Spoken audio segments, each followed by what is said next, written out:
Good morning, everybody. Can you, can you hear me? Okay, great. My name is Grace Damman. I was a resident here about 34 years ago, and I love this Buddha Hall. I love it access both to the street, ironically, also to the courtyard. And I love this building. Most of all, I loved getting to practice real Buddhism and also go to work every day. I lived here when I was a resident at San Francisco General Hospital, which is as real as it gets. Recently, I was asked to talk to the resident population as part of a training program that they're having, try to increase diversity, awareness, and issues among the resident population. So about 15 years ago to this day, my daughter and I were in a head-on collision on the Golden Gate Bridge, and a movie was made about our accident and its impact on my family. And so I had a great time. They showed that film. I did Q&A the next day with some of the resident population over Zoom, and I loved that conversation. So I'm going to continue that conversation today. So basically, I'm going to talk about my experiences with disability, both because my daughter's disabled and I'm obviously disabled. And I'm going to talk about Buddhism and how it helped me through this whole period. I believe in Buddhism primarily as a path of practice because it certainly saved me spiritually. Probably it saved my life. I'm going to focus primarily on the Eightfold Path, the first step of which is right view. I think you all remember this. And while Buddhism knows very little about medical science or virology, it knows a lot about stress, better known as suffering, how we should treat each other, which we all need to know.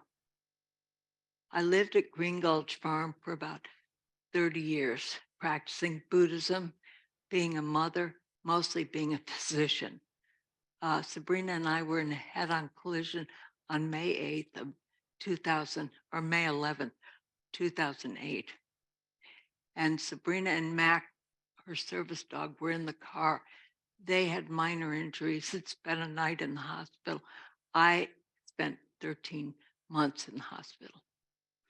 And then I returned to Green Gulch under Foo's care, Fu Schrader, who was the past abbot, and for about the next 5 years.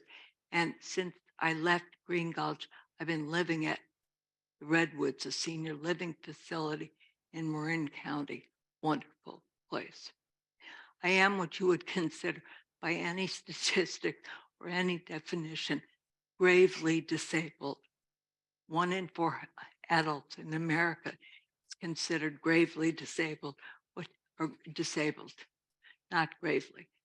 What you need to do to be disabled is you need to have trouble walking up the stairs, be deaf or have trouble with hearing, be blind or have real trouble with your sight. Have serious difficulty concentrating and or remembering to make decisions. And finally, for independent living, they consider if you have trouble going to the doctor, have trouble making arrangements, then you're considered not able to live independently. I have all of those things. I can't reach my feet, can't pull anything over touch my head, like I can't get on my own raksu. I need help. So obviously I can't dress myself. I can feed myself, I can toilet myself, but I can't move up. Obviously can't walk upstairs. I can hear sometimes when I remember to wear my hearing aids, I can see, and I can't live independently at all. Nonetheless, and I have trouble concentrating, but I wouldn't attribute that to my disability. That's solely a function of aging. It doesn't happen to everybody, but it is happening to me. Despite all of these labels, I consider myself incredibly lucky. I practice medicine today, and considering that 20 to 25% of all adults are disabled, only 3% of all physicians in America are disabled.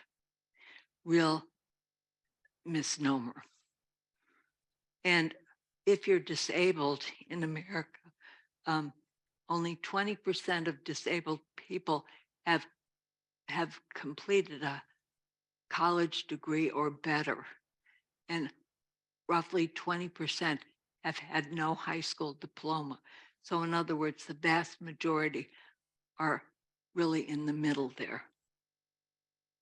Finally, 1/4 of all disabled people fall within the poverty line, meaning they're making less money than a person in poverty is considered to make these days. So in other words, if you're disabled in America, you're probably undereducated, impoverished, unemployed. I forgot to say that only 20% of all disabled people are employed. And if you're in California, you're 6 times more likely to be depressed, 2 times more likely to be obese, and 3 times more likely to have serious heart conditions than your non-disabled compatriots. I find these data points horrifying, and I'm sort of reluctant to bring them up in anything called a Dharma talk. But nonetheless, I feel like that was one of the things I was asked to do just by virtue of being disabled. And I feel compelled to do this because it's my way of educating both myself and everybody else. So my disabilities are, as part of old age, sickness, and death, form the cornerstones of the causes of suffering for most human beings. Suffering and its transformation is what and why the Buddha taught. We all suffer daily losses, but mostly we suffer because of the stories we tell ourselves about those losses. She did that to me. He did that. I'm unlovable. It will be great again once Trump isn't president, etc. Or once Trump goes to jail, I should say. Those are the stories that cause us great pain. Old age, sickness, and death, while horrifying to young people, pretty much are old hat as we grow into them. It all gets easier, I promise you, as you get older. Buddha taught that suffering caused by storytelling was able to be remedied with practice. That's my experience. So rather than look at sickness and death, I'm going to talk about a recipe for living, because after all, living and dying, alive or dead, sickness or health are joined at the hip. And while there is suffering, there's also its cessation, nirvana, which brings joy and liberation. Someone tells a great story about the Buddha walking down the street, and they say, "Who are you?" And he says, "I am awake." This path and practice are our means of waking up. And what is it that we wake up to? The whole damn thing. Birth, death, the meaning of our life, how we can be better people, how we can be kinder. And we can achieve this by means of the practice, which rests on the Eightfold Path. I will go over this only once. Right view, right intention, right speed, right action, right livelihood, right effort, right mindfulness, and right concentration. Right view itself rests in turn on understanding the causes, conditions, and cessation of suffering. The practices comprising the Eightfold Path, all of those I just listed, as well as understanding what's wholesome and unwholesome in our thoughts, actions, and mostly it teaches us about love and compassion. I asked GPT-4 AI, what did the Buddha have to say about love and compassion? She said, the Buddha doesn't talk much about love and compassion directly, unless you look at the Metta Sutta, but it does through the Eightfold Path. I'm convinced that the Eightfold Path is totally about love and compassion. So fast forward to the real life. Almost 30 years ago, again to this very day, real life intervened, and Fu Schrader and I got a call one morning when we were sitting in our house, pond house at Green Gulch, having coffee. And the call was from a friend of mine, Pauline, who was in a prayer group.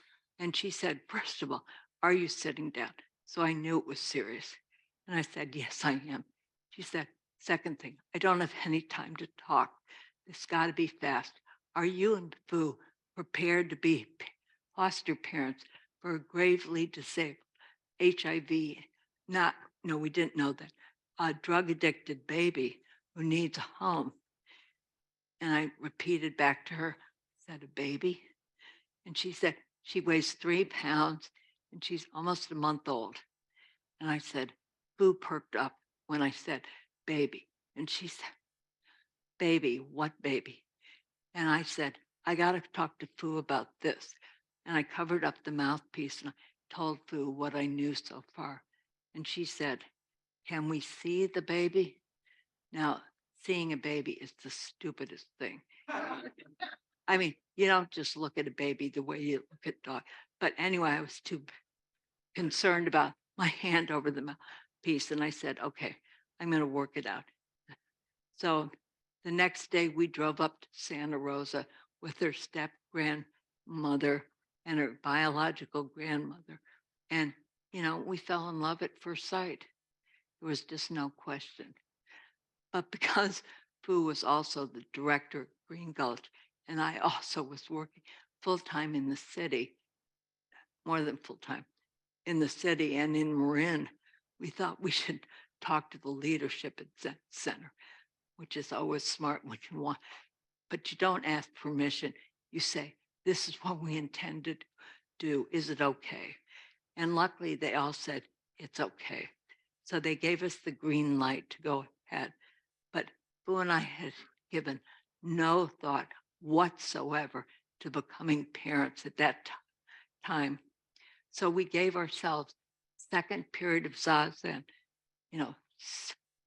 from 6 to 6:40 to make a decision about whether we were ready to become parents. We were going to sit independently with the question. So of course we both came out. Happened to be a beautiful day. And we both said, without even bothering with coffee, yes, yes. We said yes to her life. And well, I haven't talked to Fu about this recently.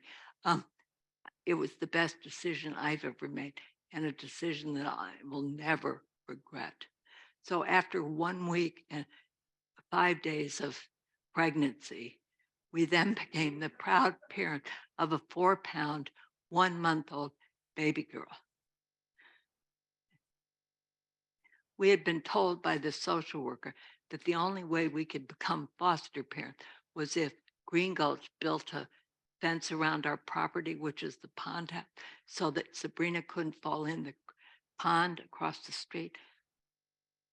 Think about it. She's 4 pounds. She can't walk, do anything.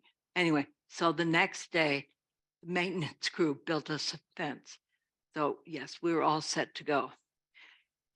But luckily, there were parents at Green Gulch who actually knew something about parenting. For example, one day, 2 months later, Rusa, Reb's wife, was babysitting for Sabrina, and she decided to give her a bath. Luckily, I wasn't there. The way Fu tells the story, Rusa brought back a very clean Sabrina, and she brought back the bath water, which was filthy. We learned the morning that we were about to get Sabrina from the hospital that she was HIV infected, and again came out of the Zen because we gave ourselves one more period to think about whether we were ready to be parents of an HIV infected child. And we both said, let's go forward, because we thought, if not us, then who? And if not Zen Green Gulch, then where? We'd fallen in love with her. So Zen Center gave us tremendous support. Sabrina's biological grandparent gave us tremendous support. And Sabrina finally landed in her body at about 6 months of age. And we were convinced then that she was going to live, that she was here to stay. She is a force of nature. When we took her out of the hospital that day, it was 105 degrees in Santa Rosa. You know, the nurses just watched as we bundled her up, put on a hat, because that's what all the baby books say you should do with a new baby to make them feel secure. And they just said, "You're getting a powerhouse." Anyway, we walk outside. She starts screaming, screaming. Boo looks at me and said, "What do we do now?" And I said, "Beats me." Luckily, we were both dripping wet, so we decided to take her hat off. She responded. I am telling you, we had no idea what we were doing, but in just saying yes, we got all of the help we could have needed then and forever. Because she was born with HIV disease, she had certain symptoms, like she was unable to walk except with a walker. So Green Gulch built paths. She sped around Green Gulch in this yellow power mobile. And luckily, because she was disabled, we could also get a service dog, which she trained to get us if she ever fell out of the machine, which luckily never happened.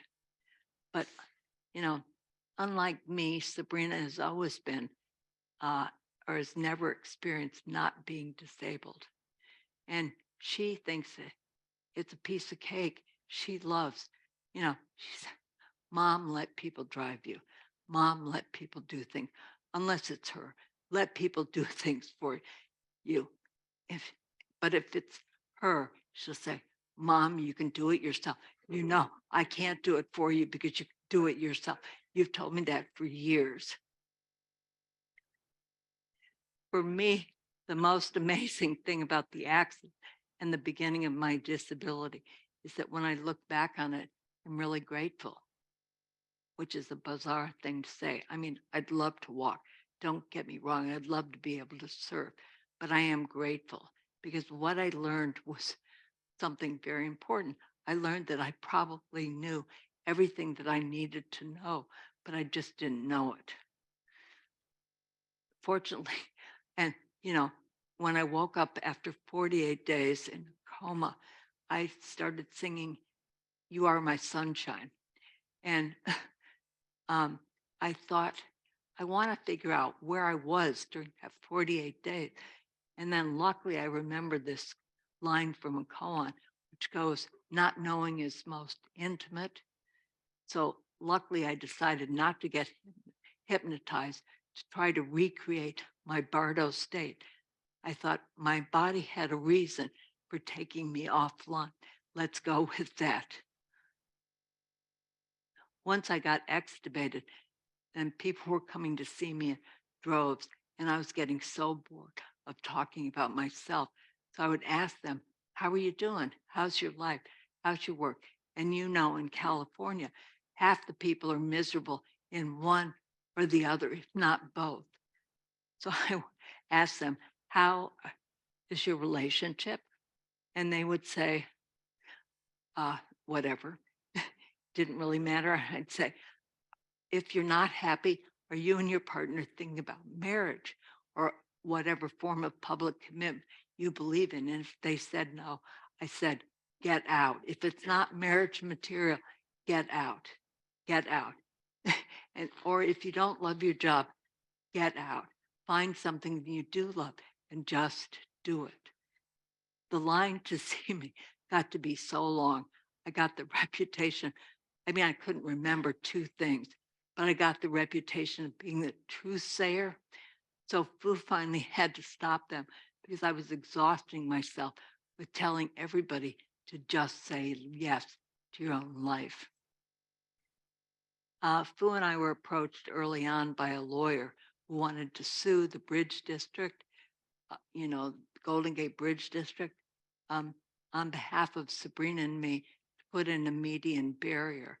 And on July 4th, the day that I woke up out of my coma, Sabrina was with Mark and Helen, who were friends who had taken her to the Marin County Fair. And she said to them, "You should just make a movie about my mom." Her idea was, she was young and impressionable. Her idea was that Sally Fields would play me and that we would make a lot of money and the day would be great. But Mark and Helen had to tell, "Look, we're documentary filmmakers. We don't make any money." Anyway, so, but it did give us two things to think about: the film and the median barrier. When I finally got back to Green Gulch, Zen Center really came through in a wonderful way. They gave Fu 2 years off because she was now a single parent and she was taking care of me. And they retrofitted our house totally, or they retrofitted a house so that it was ADA spiffy, ADA wheelchair accessible, etc. And I had retired. I'd been forced to retire from my job because I couldn't do it, obviously. And I would joke, and I was sewing in Okesa, and I joked that it was for occupational therapy. And every time I tried to sew it, I would get seasick because I was shaking so badly, and I was running around in circles. So finally, Christina got me to sew it on a zafu. I was suffering, but I was no longer dying. I had energy to give and energy to burn. I was alive. For me, pain in the aftermath of my accident was in not feeling like I was fully alive because I couldn't move. Literally, I couldn't move anything. But finally, the idea of working and being of service made me feel again like I was coming alive. My old employer wanted me to come back to work as director of a pain clinic. I hated the idea of pain clinic, but nonetheless, it was an offer. And my doctor finally certified that I was safe enough to practice medicine. I'm not sure that's true at that time, but nonetheless, I did. And I didn't do harm. When there's so many things that you can't do, the can do's become much more significant. What did living well mean? What did dying well mean? For me, it didn't mean no pain, and it didn't mean no suffering. It meant living well right up until the end. I want to know that I've loved well. At this point, that's still an open question. I mean, ask yourself, I think it's an open question for most of you.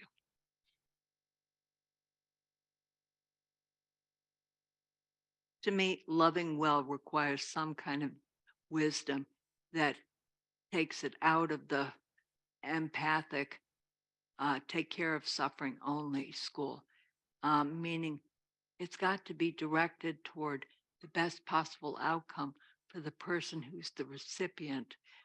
And that requires information, that requires knowledge, that requires real sensitivity and sensibility. And it's important for me, it became important for me that I would give, teach, or serve in every moment of my life. And what may you say, do I have to teach? That's a good point. And how will I know when I'm ready? Well, I look around the Zendo.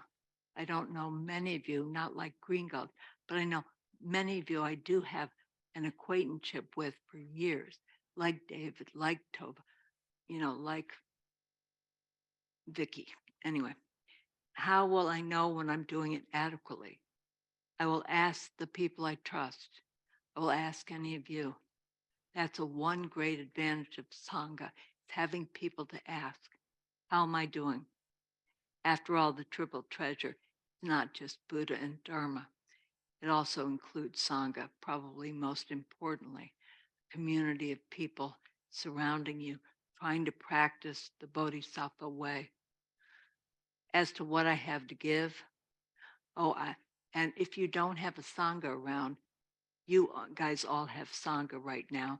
But if you don't have a Sangha around, ask the people you're with, ask the trees, ask the stars, and really listen to what they have to say. You'll get the information you need. As to what I have to give and teach, I know what I know.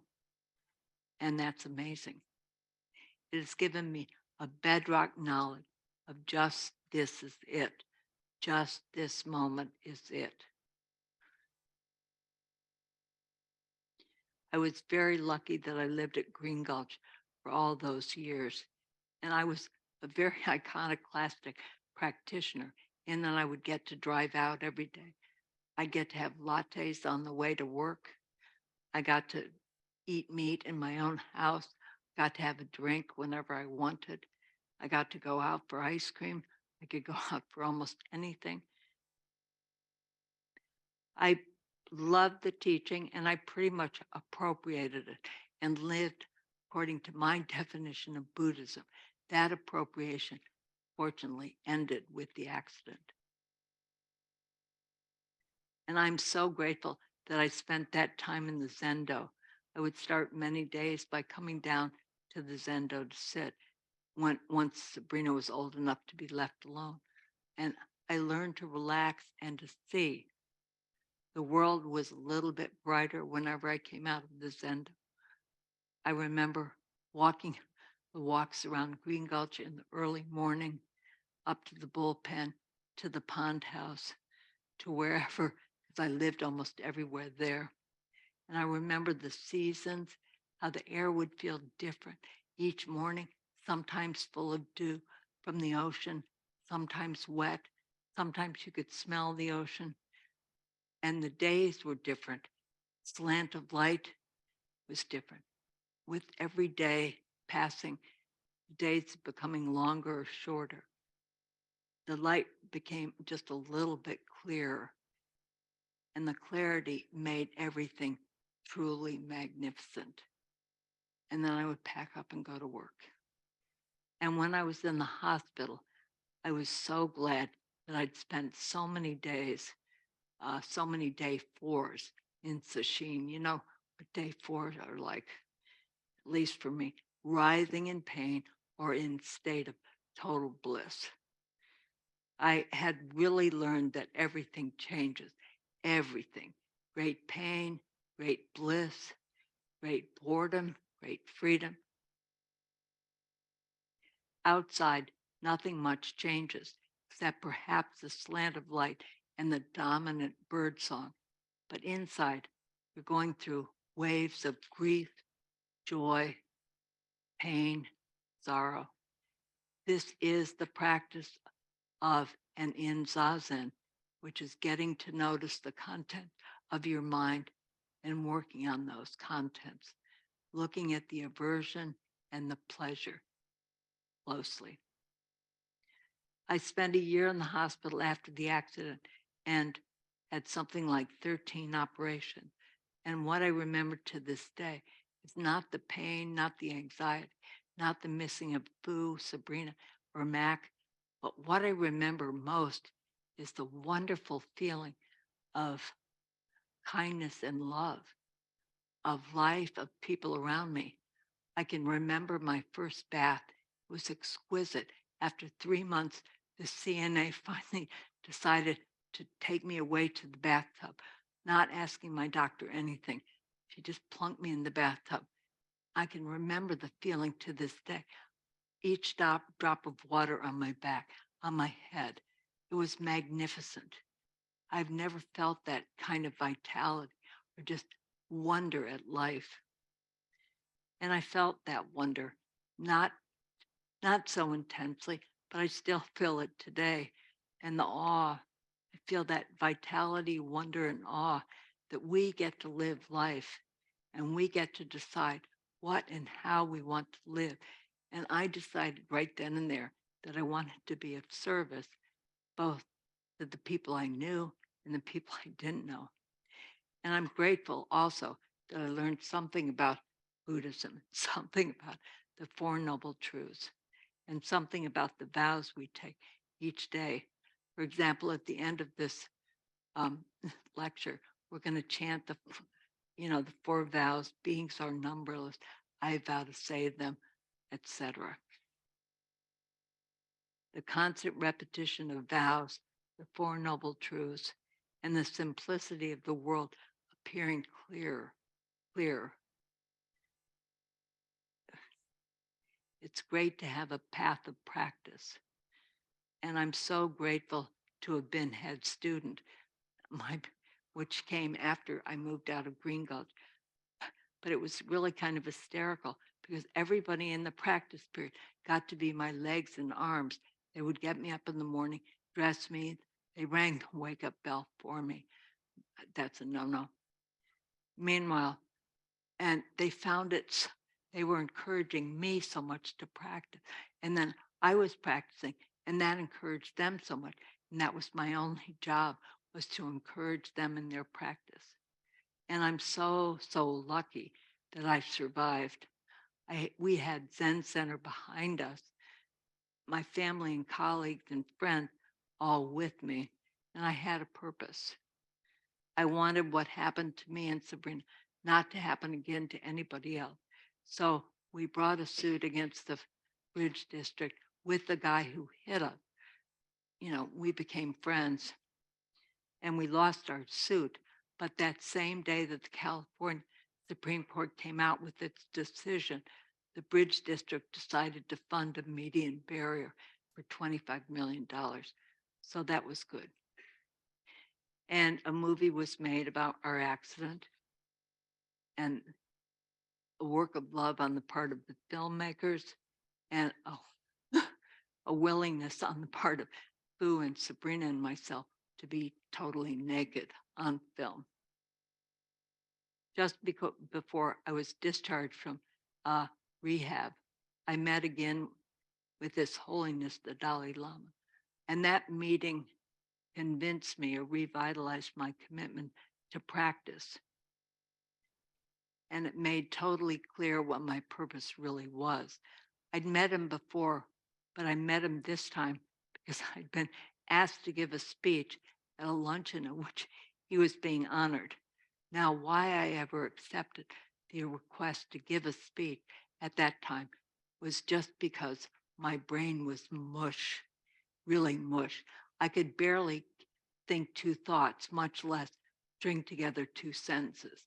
10-minute talk, me today, I think, you were totally crazy. And I was, but I did it. I came to the hotel, which is the Ritz-Carlton, and everywhere wanted to touch everything. I mean, the dresses, the floral arrangement. I'd been in light green for 13 months. Colors were fantastic. Smells were fantastic. Kept touching everything. Boo kept saying, you got to get to the hall. We have to get you up on stage. I kept saying, stop. I get to look. I get to see. I get to smell. So I went up on stage first, and my bliss quickly turned horror as I looked at His Holiness, and I watched him coming up on stage. He would look to me to be in pulmonary edema, meaning he was panting. And I thought, oh my God, not on my watch. He can have a cardiac arrest. I have not been in a code blue situation. I'm a doctor. Here I am. I should know what to do. I don't remember any of it. So I'm sitting there on stage going over code blue scenario in case he should die. I forgot, of course, that he's got this whole retinue of Secret Service. We're better trained than certainly than I was at that time, to do anything that was needed to keep him alive. But nonetheless, and he nuzzled me. He was doing the same thing with me. I mean, the last time we'd met, I'd been able-bodied, and he was looking at me, and he was rolling his eyes, and he was saying, "The microphone isn't working for you, Grace." And he kept trying to adjust the microphone. He had as much tech knowledge as I did at that point, meaning we were helpless. So finally I suggested, why don't we ask the tech guys up here He said, good idea. So we invited the tech guy to come up and give support, and they arranged my microphone. But he stood by my side while I gave this 10-minute talk that Fu said nicely was okay and passed muster. And he nuzzled my forehead. I nuzzled him. It was so wonderful. And I thought, if this guy, given all that he's been through, given the exigencies, horror of what he's been through, can be as wonderful as he is, as kind and as lovely, then practice must be worth something. As a matter of fact, it must be worth everything. And the world probably would be a much better place if all of us were practicing. So when I found myself later feeling particularly desperate or semi-suicidal about having lost so much physical and cognitive ability, I would remember my commitment to His Holiness that day, because I committed myself to practice that day. And after that commitment to practice, and after the awe of the life force which led both Sabrina and I not only to survive, but thrive, I couldn't contemplate suicide that I would be able to enact in any way. I'd like to end by speaking a little about disability and right view. The Oxford English Dictionary, which is my go-to source, except for GPT-4, says that sickness is a state of being ill, a disorder, structure or function in the human being that produces a specific symptom and is not simply the direct result of physical injury. And what does it say about the state of being ill? It says, once again, it's a disease is a period of sickness affecting the body or mind. In many ways, disability is looked on as sickness. It can often leave people much less able to care for themselves. It is a disorder in the structure of human beingness. And as we saw earlier, it can leave human beings, people in a different situation in terms of class, education, and opportunity. So what is the proper relationship between sickness and health? There are several koans, which I love. Sun-faced Buddha, moon-faced Buddha. Dangshan was unwell. The whole earth is medicine, which suggests that the proper relationship is very similar to the Eightfold Path. What is required is a complete understanding of impermanence, no self, suffering, and nirvana. But we all know this. We know this from our practice of Zazen. We allow whatever to arise. We let go of it, hopefully. It's not so easy, this letting go. It's one of the reasons we do extended retreats where we're separated from Netflix, chocolate, ideally. Probably not. And either we're out flat or we're out of our usual resistance patterns. And hopefully, if we're lucky, 1 minute we're ill, we're lonely, we're feeling so sorry for us, we are desperate. The next minute we feel totally on top of the world. And hopefully we get to the point of not attaching to either one of those. And we say, like Dongshan does in case 94, Book of Serenity, the sick one takes care of the well one, and the sick one, meaning the old monk, doesn't see that there's any sickness there. Illness, disability, feeling less than, and health are harmonized and unified, because in every moment there's simultaneously one who is sick, meaning all of those things, and one who's not sick. I remember this day during the January intensive this year at Green Culture when we were sitting and Audrey had a bad flare-up of sciatica. So I offered, it must have been Sushi, I offered to go to the Zendo. I offered to go to the dining room to get our dinner. And it was during the atmospheric river. So it was really pouring outside. And, I don't know how many of you have been to Green Gulch. That hill that goes down to the dining room, not ADA certified. And it's like a 10 degree thing, not a 4-degree thing. Anyway, so I'm going out bravely and I'm slipping and sliding on the hill. And all of a sudden I start yelling. I say, "This eats shit. Fuck this." And I was swirling around. I kept turning around. My wheelchair was just spinning around and around and around. There was no way I could get down or up the path. Somebody said, "What do you need?" I said, "I need room service." So transcending this duality in practice doesn't mean living in delusion. We, after all, live in a world of climate change, fearing more horrendous Supreme Court decision, or what the GOP is going to do next in terms of limiting women's reproductive rights. And we live in a world of absolute beauty and majesty. They are the same world. And we are simultaneously magnificent and also. And we've got to take refuge exactly at that point. We are both and. So what do you do when you encounter a disabled person? You do exactly what you do when you encounter yourself, meaning you follow the Eightfold Path, practice with whatever aversions you're having, whatever attractions you're having, and you try to not cause additional suffering. You try to remember the precepts, meaning don't lie, don't misuse sexuality. And most of all, you try to practice compassion. We never know what the future holds. We can worry about it all we want. Everything does change and always will. And that opens the real possibility of love. Love and compassion, not because we know what they'll bring to us, but we do it just because we do it. We show up, we learn to love, and we just do it because that's our gift to the world and to ourselves, to each other.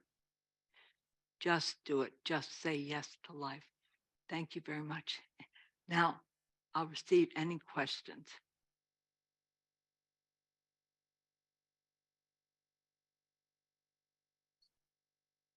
Which is on now. So if you just raise your hand, I'll come over. And we can also take questions from online, and Dan will monitor the Zoom room. Thank you, Grace. That was deeply moving. I'm mother to a young boy with cerebral palsy, and so this really hits home for me. I'm so grateful for the path. He is my inspiration. He has really inspired me on this path, and I just experienced, all the varied emotions that come with a diagnosis of cerebral palsy for your child. But I take great comfort in knowing that the Dharma is there for him. He is incredibly bright, intelligent, and so I just, not really a question, just an appreciation. So thank you. Thank you.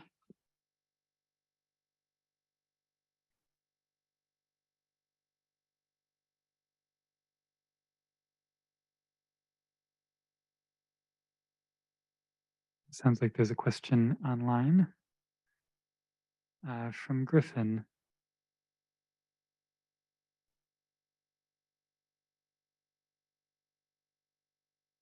Just this morning, I Go was ahead, asking Griffin. for help from an unknown source and not needing an answer. And here your words came, so raw and experienced. And I'm very grateful that help comes. as let me get a hold of my emotion. As I'm facing increased limitations and increased pain from a disability, mostly I see that I am discouraged and full of self-pity. But I want to be a servant. That strikes me as so deeply, even more than my opinions about my habitual self-created story. I want to serve and not my self-constructed, fabricated world. I make up stories that I'm a burden when I come to the temple, and that I can't go to Tassajara because I can't work as hard as other people. And my question is, how does my frailty serve? Not to serve others who may see, oh, she's getting along, but be of service to something greater than myself. Thank you for your question. That's a great question. Certainly Dongshan in the koan, you should read that koan. I think it's koan 94 in the Book of Serenity. Anyway, Dongshan says that finally Dongshan is the sick person. He doesn't see the sick person as being ill. So I think to the extent that you give people a chance to look beyond your frailty, that's you. Frailty is your word. But if they can see you beyond your frailty, they're seeing the one who is well. And you're both. You have both parts of yourself. You can serve just by people seeing the well part of you as well as the sick part of you. And trust me, that really does serve. I didn't believe it, but it really does serve. Thank you.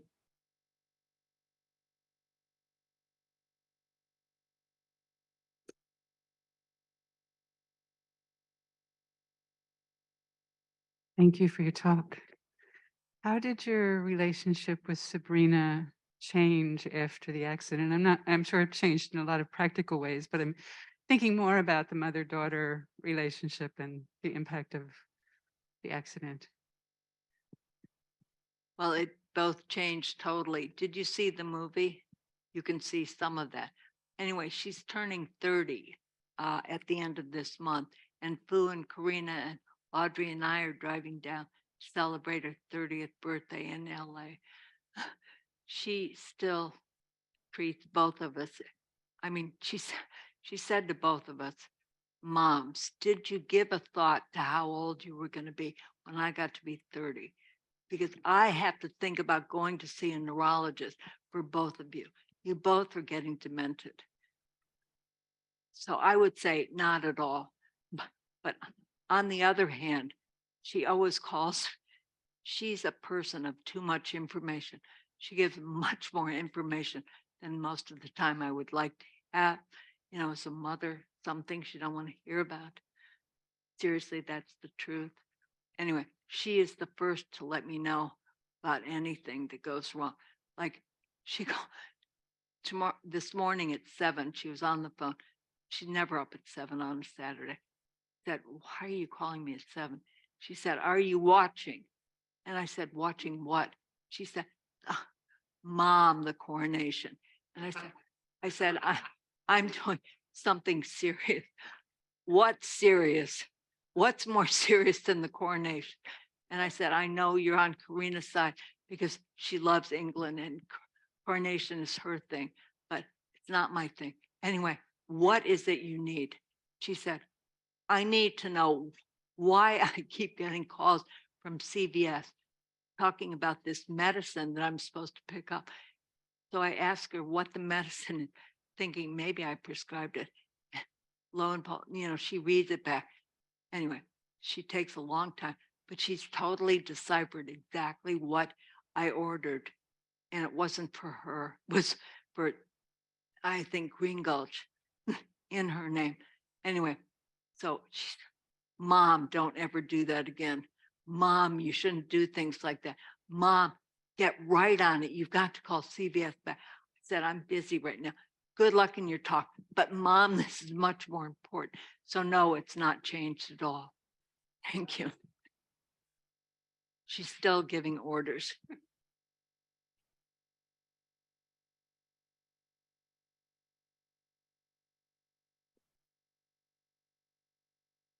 Hi. When I first saw you, I said, she must be in her 90s. I just turned 72. I have a disability that's from birth. I got it from my mother.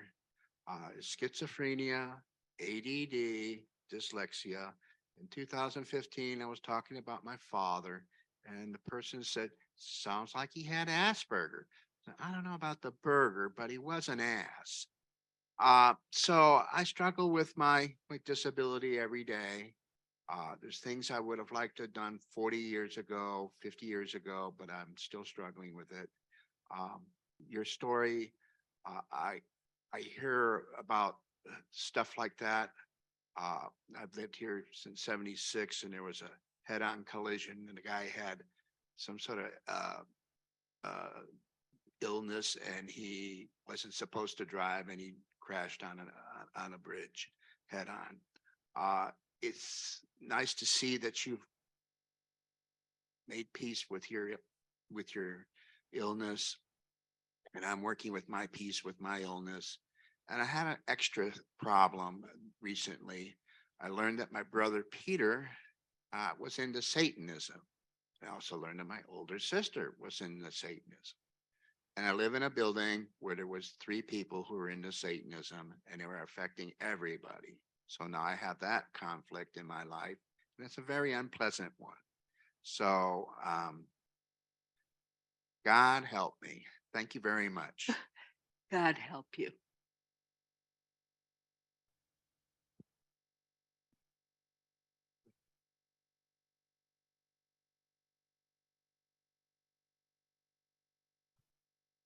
Thank you so much for your talk. Did I hear you say that you were sewing an okesa? Way back when. Yeah. Uh-huh. I sewed it. You did. You finished it. I wanted to ask you. Okay, great. Thank you very much. I didn't get ordained. That's a long story. Okay. Yeah, never We're mind. not going to tell it now. Okay. All right. Thank you.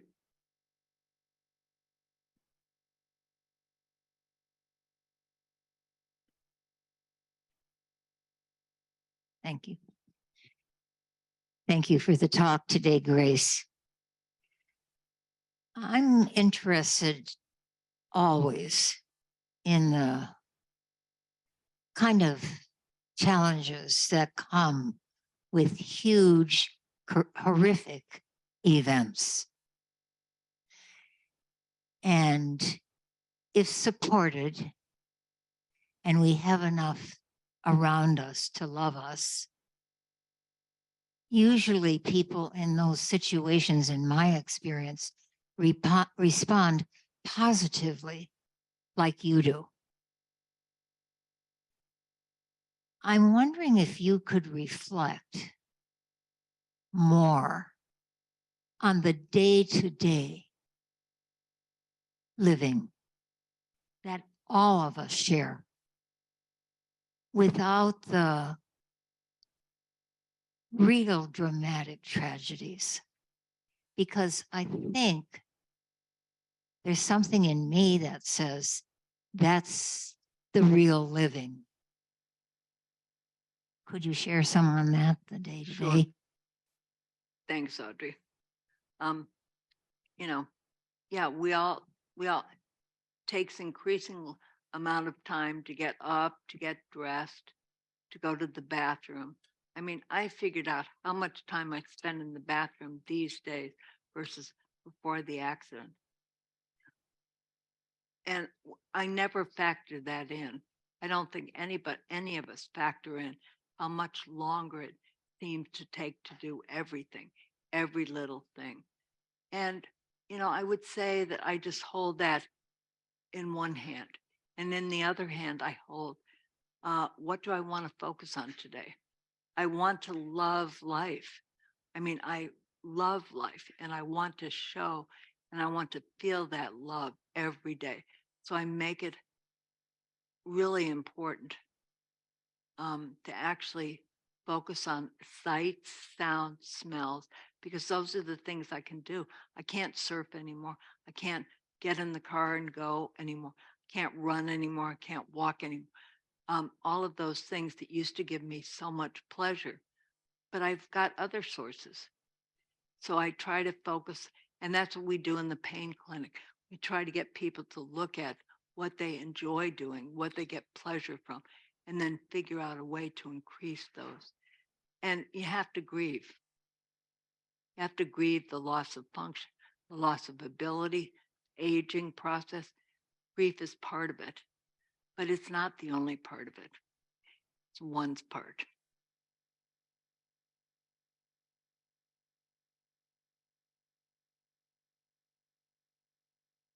We have another question online.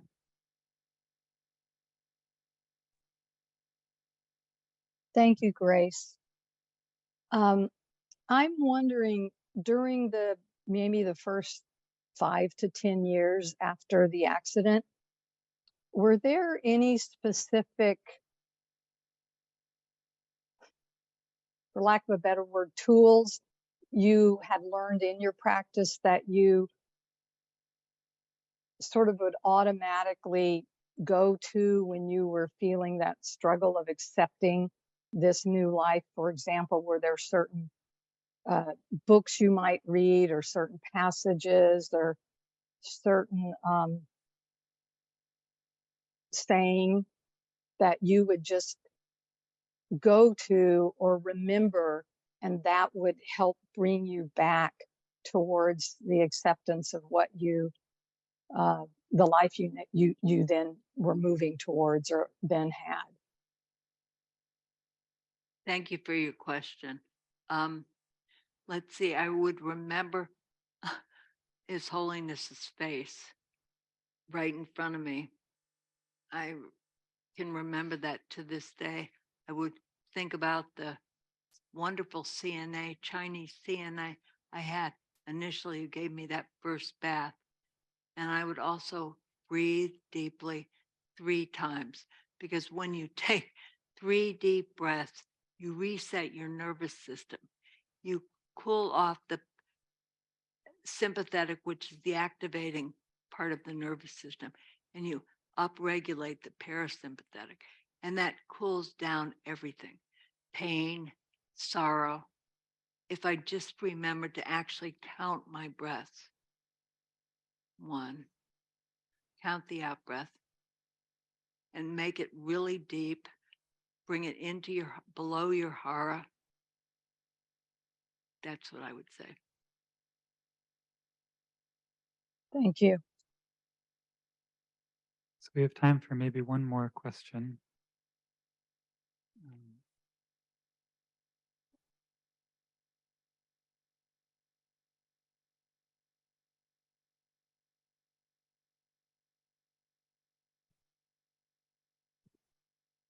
I'm wondering,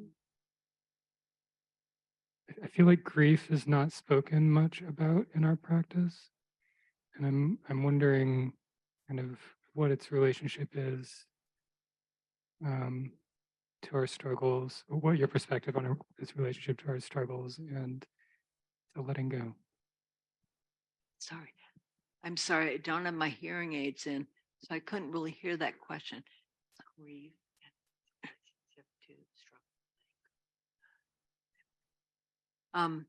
That's very good. I mean, I think the hardest thing to do is to really grieve.